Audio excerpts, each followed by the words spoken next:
back. Thank you so much for staying with us. We do want to continue with our conversation with Maurice Ekonye, who's shedding a lot more light on the state of flower farming in Kenya.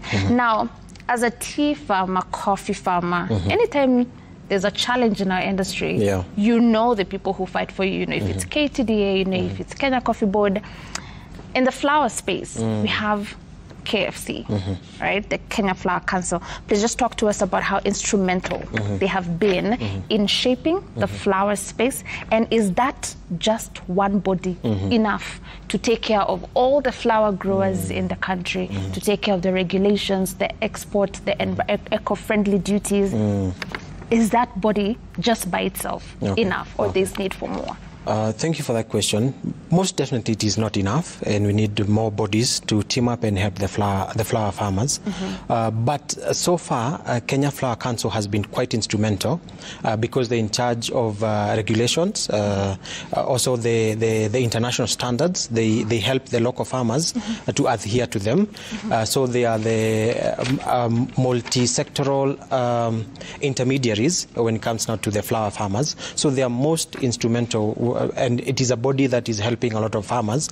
But again, it boils down to the profitability of the business. If an individual farm will not be able to adhere to all those regulations, they will not be able to meet the conditions set by the KFC. So we need other bodies to also come in and assist KFC in assisting the flower farmers. Right. Okay. Yes. Okay. Sasa wakati yule mkulima anazungumza akataja vitu viwili kuhusiana na maji.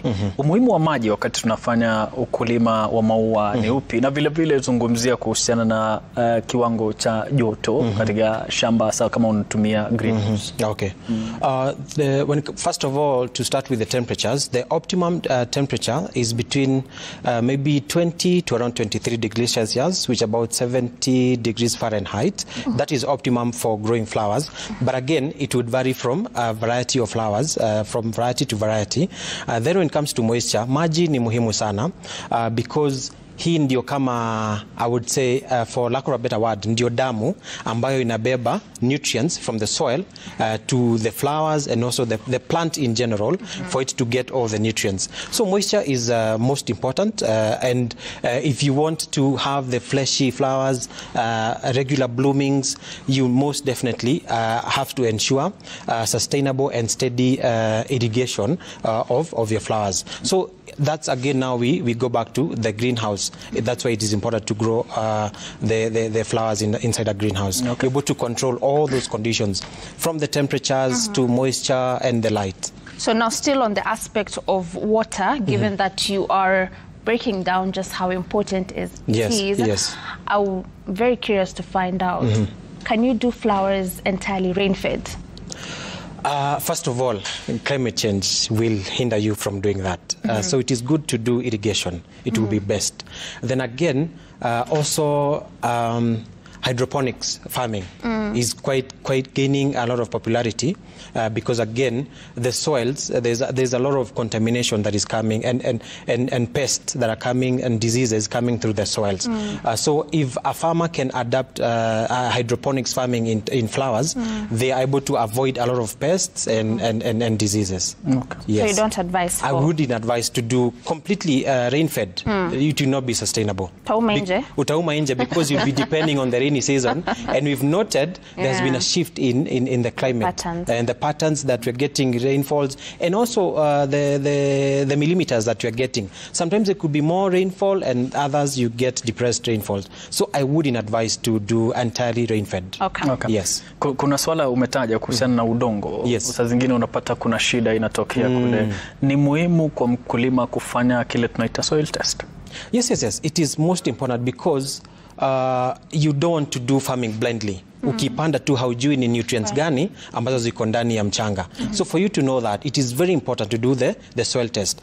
And the soil test will give you an analysis of what is available inside the soil and what to add. Usiende ukaongeza mingi kuliko yenye iko ama unaweka kidogo. So it is highly important. Right. So just sometime earlier on in the year, thanks to climate change, when the country was facing floods, one of the sectors in agriculture that was greatly affected was the flower sector because some of the the flowers, a lot of them, by the way, which had already been packaged at the JKIA ready for exportation, they got flooded on because one of the rooms was flooded.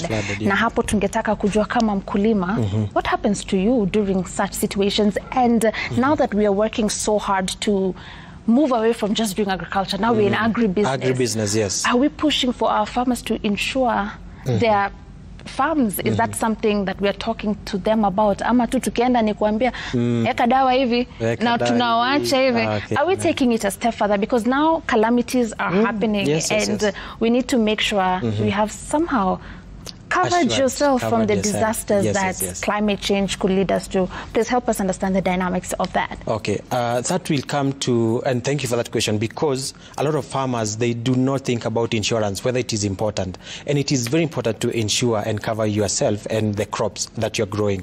So you find that a lot of the insurance companies, they're also getting something that is called crop insurance. So from that, you are able now as a farmer to protect yourself from such calamities. So definitely now the insurance companies are also embracing crop protection as one of the services that they're giving. You know, Kitambo was health, was personal accident, that is the education policies, motor insurance. So companies are also embracing crop insurance as well. So this is something I would also advise farmers to look into.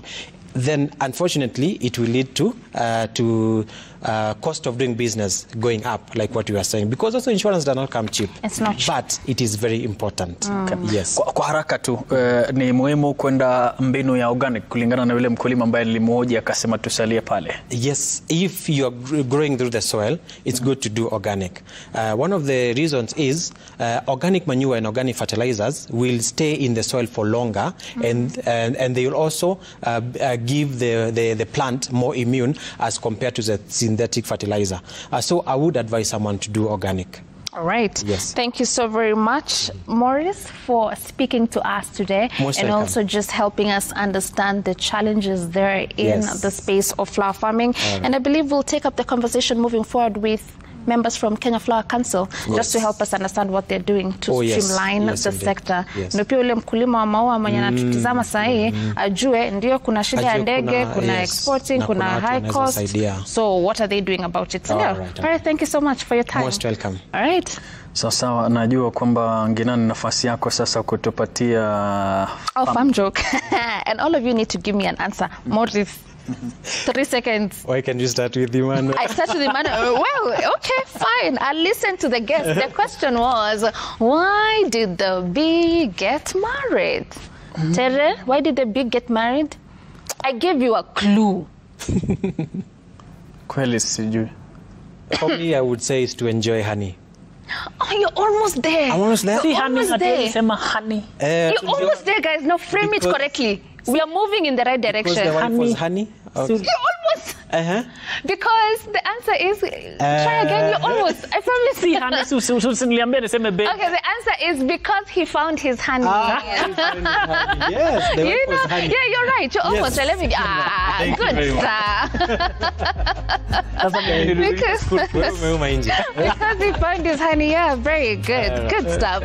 Thank you so very much for your time, Maurice. And before we wind up, allow us to put you up to speed with something very, very interesting that will be happening this week. Now, from the 27th to the 29th of November, all roads lead to Busia County, where the governor of Busia, Honorable Dr. Paul Otuoma, and the chairman of ALREM, Professor Anyang' Nyong'o, will be hosting business people, mamambogas, boda riders, fishermen and women, high-profile traders, and also development partners for the 12th annual Lake Region Economic Bloc Summit. Now, the ALREB has 14 counties in there, and we will be discussing critical issues when it comes to climate change and food security. All this will be happening at Alupe University, and Kenya's Gold Terra. Bila shaka watakuwa kule kukuletea mubashara Kenya.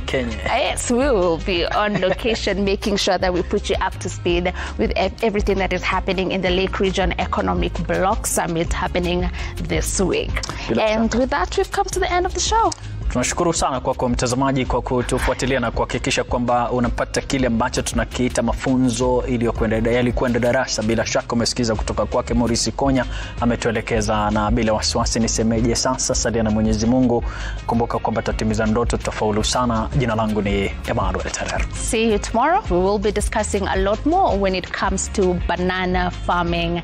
Until then, do have yourselves a fantastic evening. My name is Tangina. Goodbye.